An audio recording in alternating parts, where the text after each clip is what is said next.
You're watching 48 Fastcast.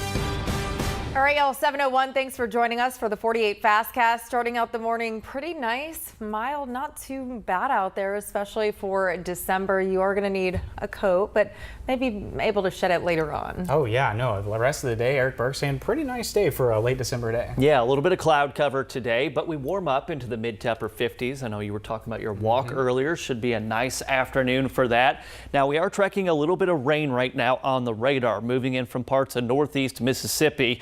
The air is very dry. I think some of this will reach the ground, but definitely not all of it. So it's going to look a little more intimidating on the radar versus what the reality is down to the surface. But we'll have a pretty good idea of what's going on when it starts to move toward the Quad Cities, because we could use our Wilson Dam, Wilson Lake camera. But we do have some light showers moving in, a lot of it evaporating, but probably not all of it. So some of you, along with a winter coat this morning, will have to have an umbrella. This will be a colder rain, very isolated potential through mid to late morning. Here are your temperatures. It's still chilly. We've got a couple 40s there in Middle Tennessee, but we've also got some mid to upper 20s towards Sand Mountain, northeast Alabama. Everyone else in the 30s. So we're not anticipating any form of winter precipitation. Temperatures are 5 to 15 degrees warmer than the same time yesterday, but it is still cold. Much higher chances for rain showers and storms coming through the day tomorrow, and then tomorrow evening especially, as a cold front makes its way across the Tennessee Valley. This is your 48 First Alert Road Report, sponsored by Bankston Motorhomes. All right, we still have that crash on 565 in the westbound lanes. This is right near town Madison here, so just be aware of that if you are traveling through. This is a look at some of that backup. A live look at the map here. It actually has gotten a bit better, I want to say, but still pretty bad. So again, this is at town Madison Boulevard, or maybe right before then, and it's causing some pretty significant backups there all the way to the where are we here? This is bad. It's all the way kind of halfway to the Parkway there. Taking you now to Decatur, where we're seeing another crash. This is on Alabama 20 right at Finley Island Road. We are starting to see some delays on Finley Island in both directions there. Your drive times are impacted because of that wreck. Decatur to Huntsville is fine, but Huntsville to Decatur will take you about 49 minutes. Matthew. All right, Gina, thank you. This morning we're asking state troopers for the name of the man who was killed after being hit by an 18-wheeler. It happened on Highway 231-431 in front of Meridianville Middle School last night. Hempstead officials say the driver of that 18-wheeler T-boned the driver of an SUV while they were turning left into the school. The driver of the SUV was killed, and a woman who was in the SUV was also critically injured. Neither of their identities have been released. Happening today, a Lauderdale County judge who used thousands of dollars of county money on himself will learn his sentence. Jurors found Gilself used that money to pay for items like a couch, prescription glasses, and vacations. His attorneys filed a motion asking he be spared of any prison time. State prosecutors disagree and are pushing for a harsher sentence. Self faces years in prison. The man accused of shooting and killing a Morgan County woman will soon be released from jail with conditions. Ronald Bland is charged with killing Akira Harris outside a club in Decatur earlier this year. Bland was released on bond after that shooting. However, he was rearrested after Morgan County authorities say he failed 2 drug tests and did not comply with his GPS monitoring conditions. Bland appeared in court yesterday, and a judge agreed to release him on bond once again after he's fitted with a new GPS monitor. One Harvest family is without a home this morning after theirs burnt down. That fire happened at a home on Old Railroad Bed Road. The video on your screen right now was taken by a viewer with his drone. You can see that the fire just did a lot of damage there. It also burned a parked car near the home. 3 adults and 1 child were able to make it out in time. Investigators are still trying to figure out what caused this.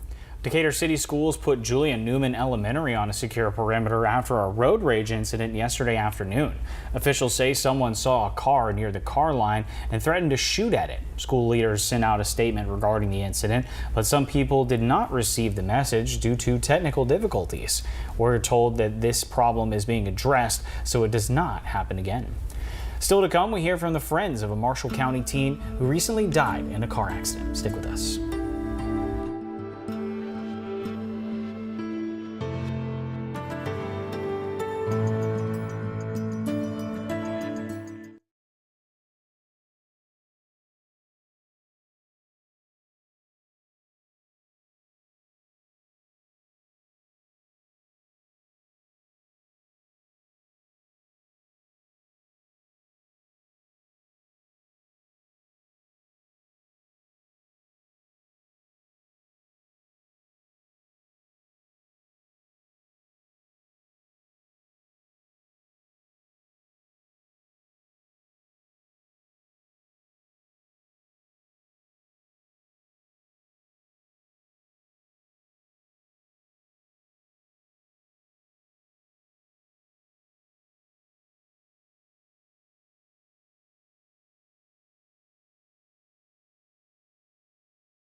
An 8th grader at Brindley Mountain High School who was killed in a crash Friday is being remembered by his friends and classmates. Right, Jacob King was less than a mile away from home when an 18-wheeler hit him while he was in the passenger seat of a car. Toby Dyson met Jacob King in 4th grade, and by 7th grade, the two were inseparable. Dyson says he was absolutely devastated when he heard his best friend was killed in that car crash. He tells us King was like a brother to him, and he was touched when he referred to him as King's brother in the obituary. Grayson Bryan says that King was always there for him, especially after his mother passed away. I still remember everything that me and him did and everything that me and mom did. And I enjoy remembering stuff we did, but at the same point in time it kind of hurts because I didn't get to do more with him. And family and friends are raising money for the family. If you'd like to donate to the family during this difficult time, we'll have a link to their GoFundMe on our website later this morning. Now, your First Alert weather with meteorologist Eric Burke. Well, good Wednesday morning once again. Temperatures 20s, 30s, and 40s. Kind of a spread here, but we are tracking a little bit of rainfall moving in from the west. At least for parts of northwest Alabama, might see a sprinkle this morning. Future radar actually doing a okay job picking up on this potential as we go through the next couple of hours, mid to late morning even. All of us will be dealing with the clouds as we go into the afternoon, but high temperatures will be above average in the mid to upper 50s.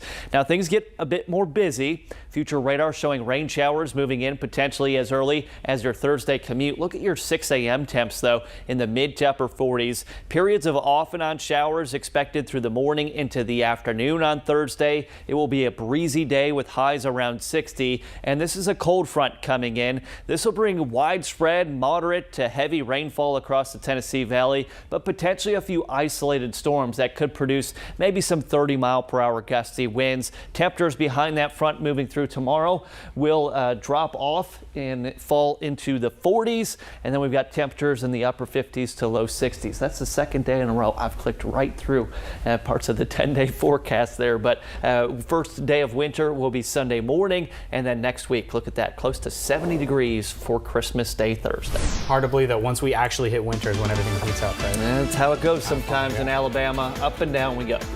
Alrighty, y'all have a good one. We'll be here throughout the morning with more news, weather, and traffic.